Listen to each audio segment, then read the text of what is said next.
pour établir ce langage du travail industriel, humain, universel,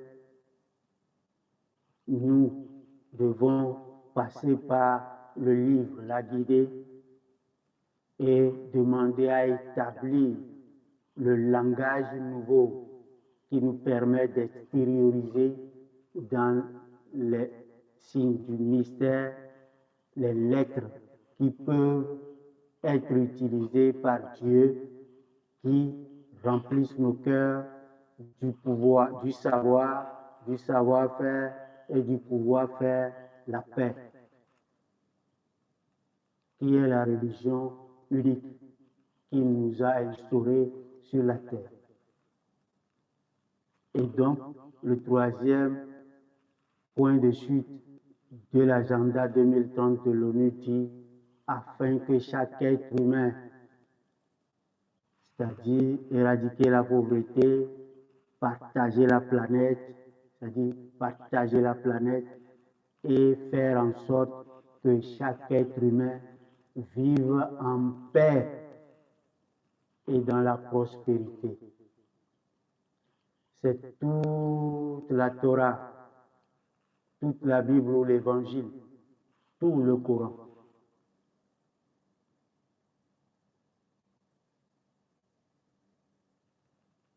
Ce n'est pas des criminels qui se sont rassemblés pour décider ces choses. C'est ceux qui aiment pour les autres, ceux qui aiment pour eux-mêmes. Mais pourquoi dites-vous des choses que vous ne faites pas? Car il est une abomination de dire des choses que vous ne faites pas auprès de Dieu. C'est un mystère, c'est un signe du mystère. C'est un verset de Dieu qui dit « Pourquoi dites-vous des choses que vous ne faites pas? Car c'est une abomination que de dire des choses que vous ne faites pas. » Et nous n'avons pas trouvé autre chose que de dire ça. Nous n'allons plus laisser l'occasion à l'humanité de passer à côté de ce qui justifie son indignité. Il faut qu'à partir de ce moment, l'humanité devienne enfin digne d'être le vicaire de Dieu sur la terre avec cette possession de l'agenda 2030 où ceux qu'on pense qu'ils étaient éloignés de Dieu parce qu'ils se disaient qu'ils règnent ou qu'ils gouvernent, qu'ils sont des présidents, qu'ils sont des directeurs, qu'ils sont de n'importe quoi et qui régnaient et qui se disaient leur école n'est pas l'école du livre des mystères et que leur école était scientifique. On pensait qu'ils étaient éloignés de Dieu. Les voilà qui proclament la Torah, l'Évangile et les mystères du Coran. Éradiquer la pauvreté, partager équitablement la terre pour faire en sorte que chaque être humain vive en paix et dans la prospérité. C'est le jardin d'Éden qui est à reconstruire. Parce que l'être humain qui va vivre dans la paix et dans la prospérité, il faut que ce soit durable, éternel. C'est un retour catégorique, un retour littéral au jardin d'Éden, dans le jardin d'Éden.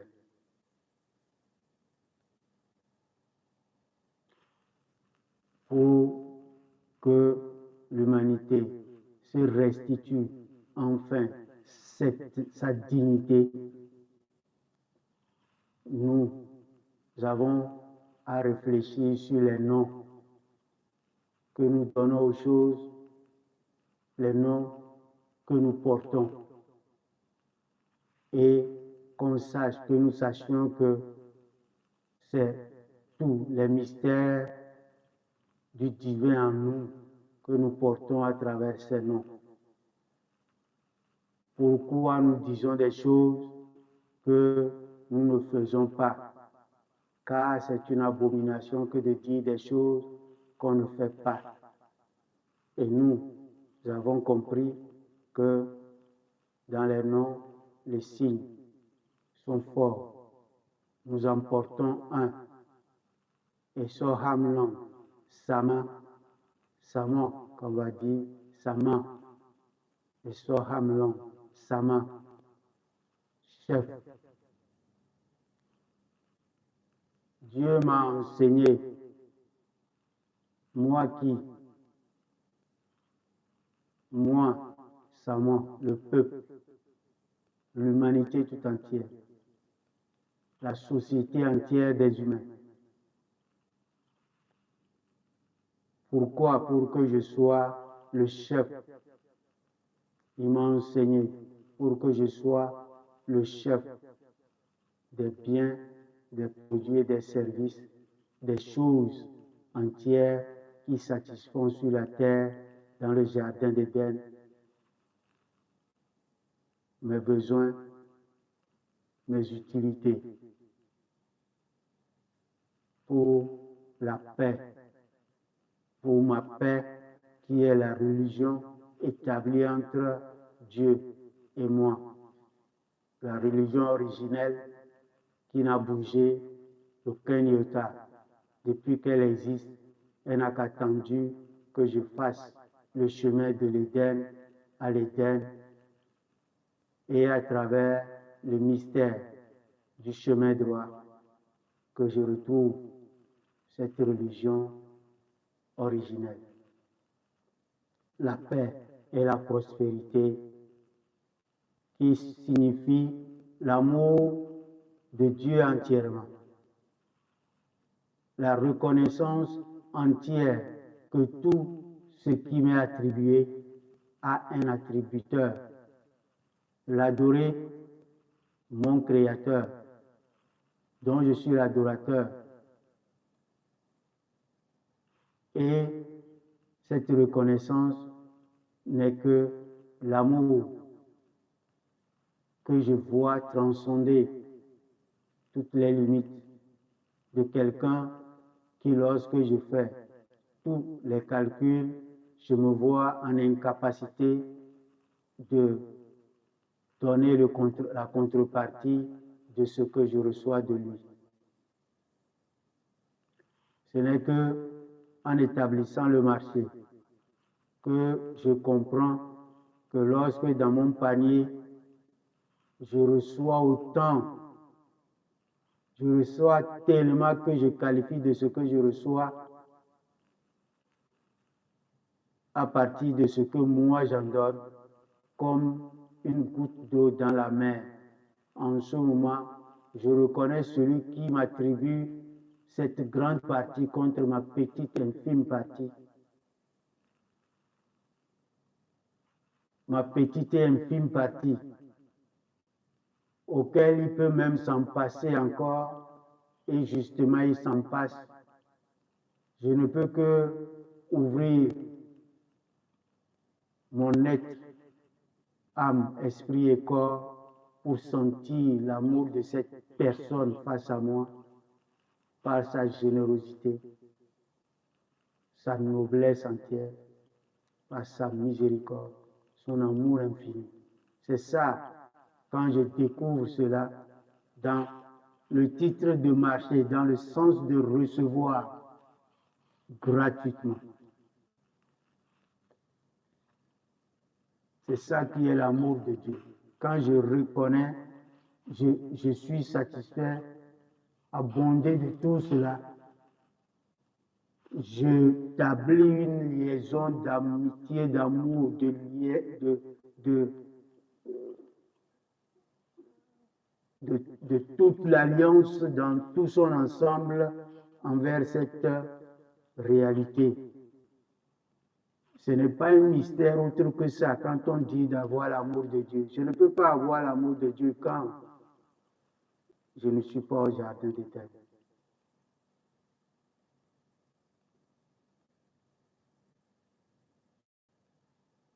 Dieu le sait. Et retourner au jardin d'Éden est le parcours qu'il attend qu'on fasse. l'amour infini de Dieu, pour que je sache que le royaume là appartient à un roi. Je ne suis qu'un bénéficiaire de ce royaume.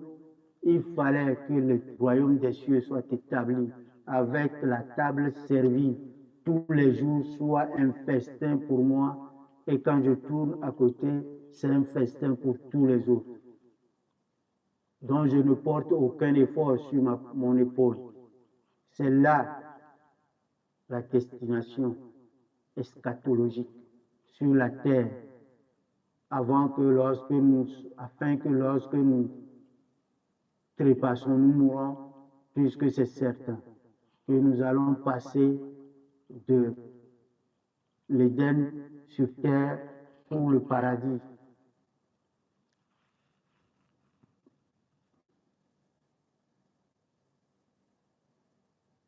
Donc jusqu'à ce que je ne rende l'âme. Et ça s'appelle une bonne part dans ce monde.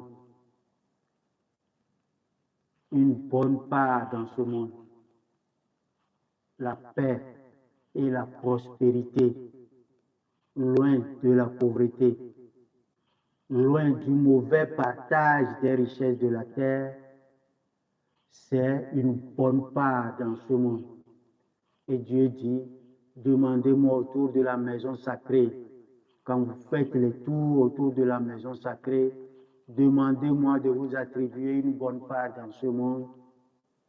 Mais n'oubliez pas d'ajouter qu'une bonne part dans l'au-delà.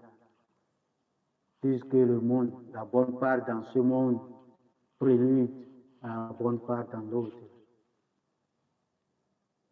Dieu de l'Éden à l'Éden, eschatologie égale économie universelle. Nous savons pourquoi nous avons dit que tout cela se résume à l'économie universelle. Et dans nos vidéos précédentes, nous avions dit que si un seul peut se lever aujourd'hui sur la terre et montrer le doigt qu'il a une puissance, un savoir-faire et un pouvoir-faire, qu'il éradique la pauvreté sur la terre, ou qu'il trouve le moyen insoupçonné, un moyen exclusif, un moyen inéluctable pour la pauvreté, pour éradiquer la pauvreté, ou partager équitablement les biens sur la terre, et pour instaurer la paix et la prospérité pour chaque être humain. C'est cela que nous désirons en l'humain universel que nous sommes aujourd'hui. Nous voudrions que chacun se dise, c'est ce que l'ONU a décidé, même si ce n'est pas Dieu. Je dis, c'est ce que l'ONU a décidé. Je suis le plus riche du monde. Je vais éradiquer la pauvreté. Je vais faire partager de façon équitable les richesses sur la terre. Et je fais en sorte que chaque être humain vive dans la paix et dans la prospérité. Si je suis l'imam le plus puissant qui m'adresse tout de suite à Dieu, il répond, je dis qu'avec ce pouvoir-là, je vais éradiquer la pauvreté sur la terre, et quand on dit la terre, c'est la terre. Je vais faire en sorte qu'il y ait le partage équitable des richesses sur la terre, et pour en faire en sorte que chaque être humain vive dans la paix et dans la prospérité. C'est l'adoration. Et ce que j'ai cité, qu'il soit prêtre, qu'il soit pasteur, qu'il soit prophète, qu'il soit le président le plus puissant sur la terre, l'homme le plus riche sur la terre, l'homme le plus nanti de toutes les connaissances, de tous les savoirs, de tous les savoir-faire et de tous les pouvoirs-faire. Nous devons nous habiller d'un seul être humain, notre Père Adam, pour trouver cet aboutissement à tout le monde. éradication de la pauvreté, qu'il soit dans un endroit qui n'a plus de pauvreté autour de lui, quelle que soit sa forme. Qu'il soit que nous soyons dans un endroit où les biens, les richesses produites sont partagées de façon équitable. Et de façon équitable veut dire à satiété selon les utilités de chacun. Et qu'afin qu'on ne puisse pas trouver que dans cette bataille intellectuelle, noble, pour instaurer sur la terre un lieu de paix durable pour la prospérité de chaque être humain, qu'on voit qu'il y a un seul étincelle, une étincelle ou un étincelle, une étincelle de pagaille,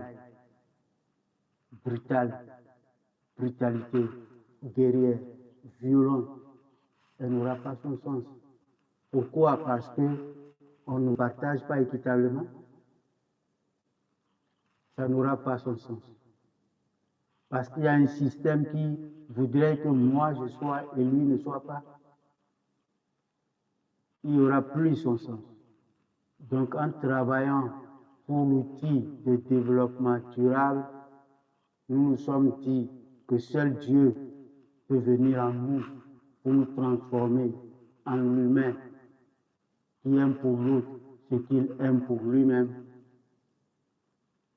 afin que par le travail industriel, humain, universel, parce que nous avons déjà atteint ce niveau industriel le plus élevé, qui peut permettre que chaque être humain vive dans la paix et dans la prospérité, sans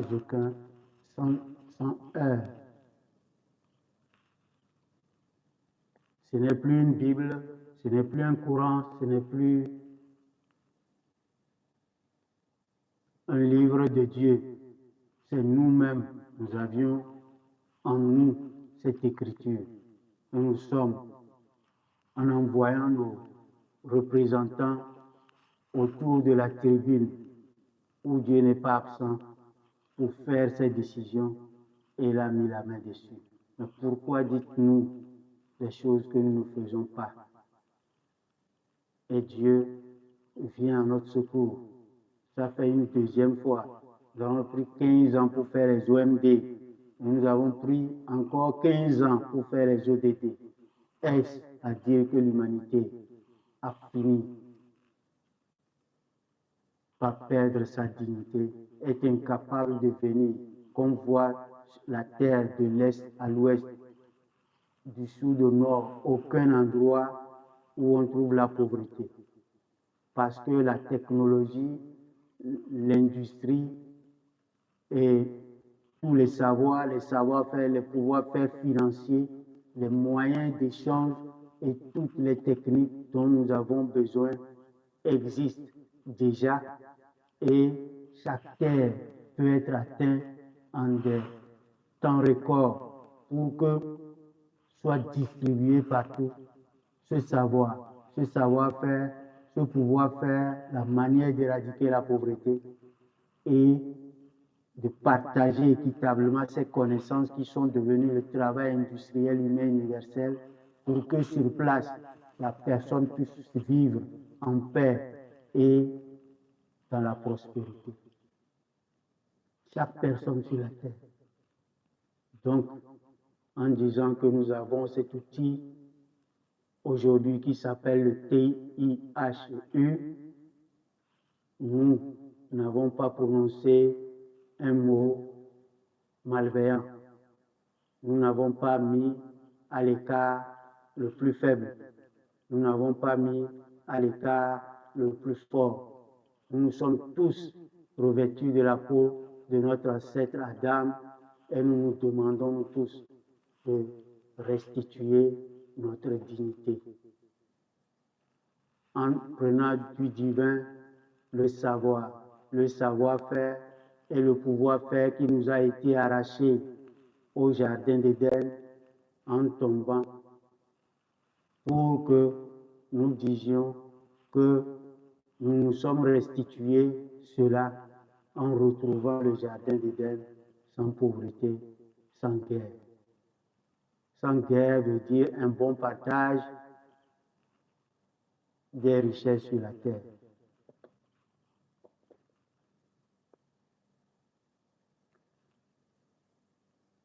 Tout cela a constitué le rappel des émissions passées pour dire qu'en réalité, le mystère dont nous parlons en termes d'eschatologie, nous voudrions faire entendre et comprendre toute personne que le livre, quelle que soit la langue qu'il a écrite, n'est pas une histoire qui est loin de notre existence. Or, il n'y a rien de plus vrai que l'économie pour faire l'existence des humains, du moins quand on comprend que l'économie, c'est aller chasser, aller cueillir, aller travailler, aller chercher des vivres pour que la maison marche.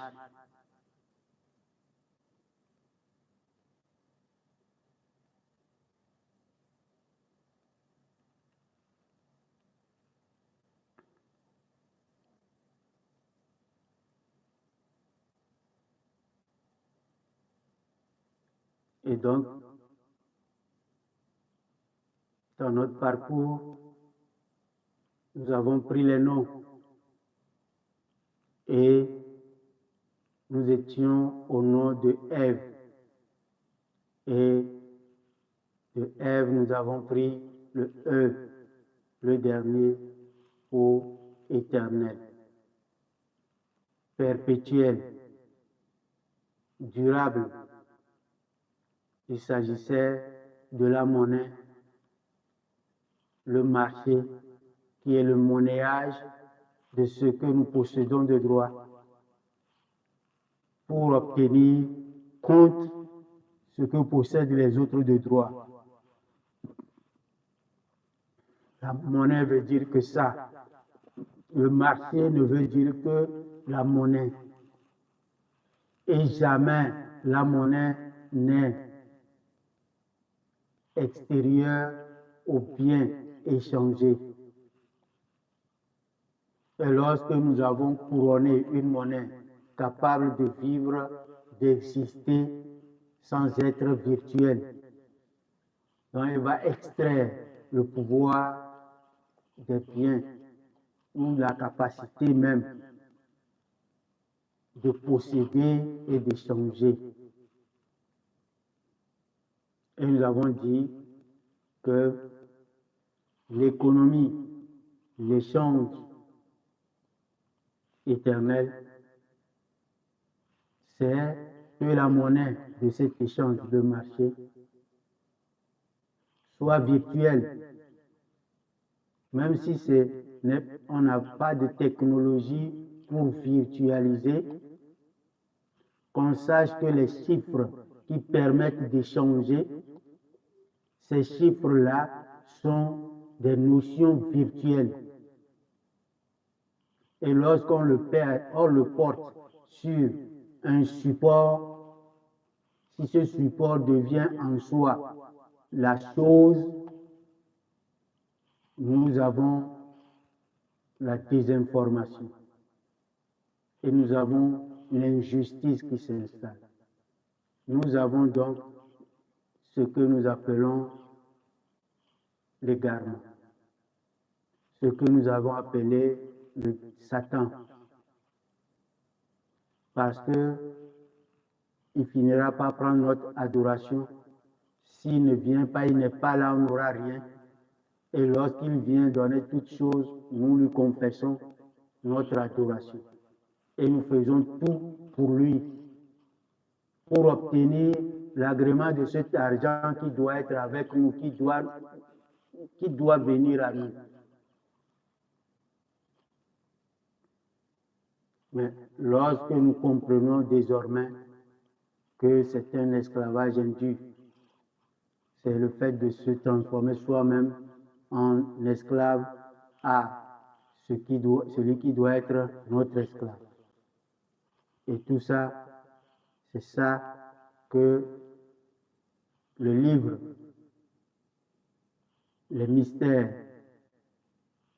qui conduisent l'information du divin en nous, dans l'alliance que nous avons tissée avec lui, vient dans notre nom pour dire mon peuple périt faute de connaissance et vous connaîtrez la vérité et elle seule vous affranchira.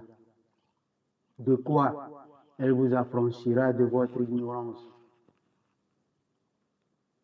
C'est pourquoi Dieu m'a enseigné. Il m'a enseigné le savoir-faire, le pouvoir faire les choses, et donc m'a enlevé l'ignorance, moi, le peuple, pour que je redevienne le chef de mes choses, de mes industries, des choses qui doivent me servir sur la terre pour que je vois clairement l'amour qu'il représente Dieu devant moi et qui me traverse pour que je possède ce même amour que j'ai et que je transfère cet amour à l'autre comme je l'ai transféré à moi-même. Et le Christ le dit, aimez votre Dieu de tout votre cœur, votre âme, votre esprit, et aimez-vous les uns les autres. Et Mohammed dit, vous ne pouvez pas avoir la foi sans que vous n'aimiez pour l'autre ce que vous aimez pour vous-même. C'est la fin de la loi et les prophètes, la fin de l'enseignement du mystère, la fin de tout ce que on nous demande de faire sur la terre. Adoration.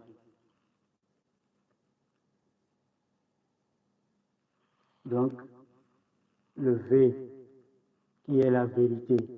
Vous connaîtrez la vérité, elle seule vous affranchira, se trouvait dans le nom sublime de notre mère à tous, Ève, qui est l'échange. La monnaie espèce va se mettre en monnaie virtuelle à travers les technologies et va libérer l'échange éternellement. C'est là-bas qu'on était. Et puisque nous devons continuer sur le nom suivant, c'est Satan. Et nous avons dit que Dieu nous ouvre le savoir-faire et le pouvoir-faire pour que nous comprenions que Satan, c'est nous.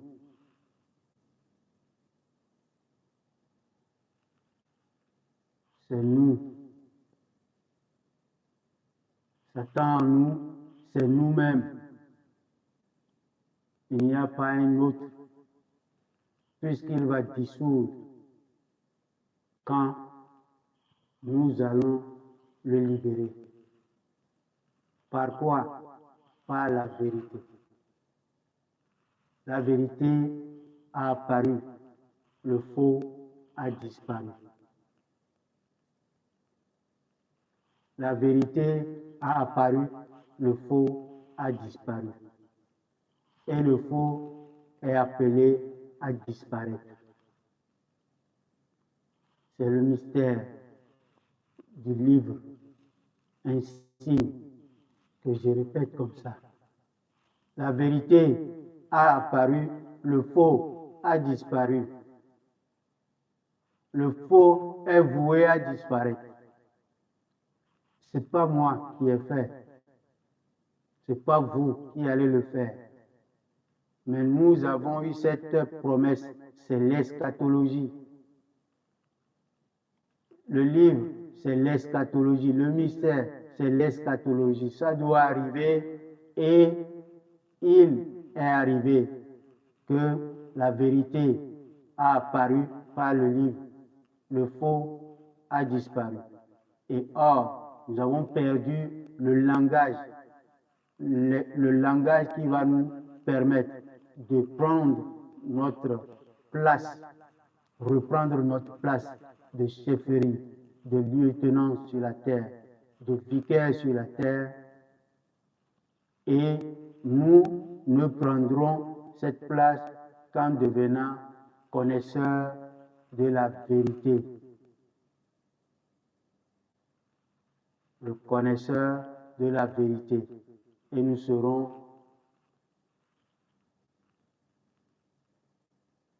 affranchis de quoi? De l'esclavage, de notre esclavage, du fait que quelque chose vienne nous dominer sur la terre. Quelque chose dont nous avons la lieutenance, ce sur quoi nous avons la lieutenance, ce sur quoi nous devons gouverner, ce que nous devons dominer devienne notre dominateur. C'est par ignorance que nous étions soumis à toutes ces choses. Et nous sommes libérés. Et nous disons que dans le M de notre nom Adam, nous avons ressorti tout jusqu'aux 3 choses qui sont attendues, aux 3 personnages qui sont attendus à la fin. Et nous savons que la marque qui est dans M, la maison, la masse, le marché, c'est lui qu'il faut arranger comme le Messie, comme le Mashiach, comme le Mahdi. Et comme nous l'avons posé sur Ève, et nous savons ce qui était notre problème, c'est le mauvais usage de la monnaie, le mauvais usage du marché, le mauvais usage du savoir-faire, pouvoir faire la maison pour que la maison marche. C'est ce mauvais usage-là qui était l'ignorance, le I qui était empoisonné, c'est-à-dire la version subalterne du I, au lieu qu'il soit la version de l'intelligence, la version de l'information, la version de l'investissement infini. Investissement infini, tout est dans le I. Nous avions pris l'ignorance. Et c'est ça que nous disons que le diable nous a donné, Satan nous a donné de prendre l'ignorance. C'est l'ignorance qui a fait apparaître le mal. Le mal, quand il est venu, c'est parce que nous sommes descendus en perdant le pouvoir des noms de toutes les choses. Quand on doit le récupérer, c'est par la main du Seigneur qui l'a promis. Ce n'est pas l'effort de quelqu'un.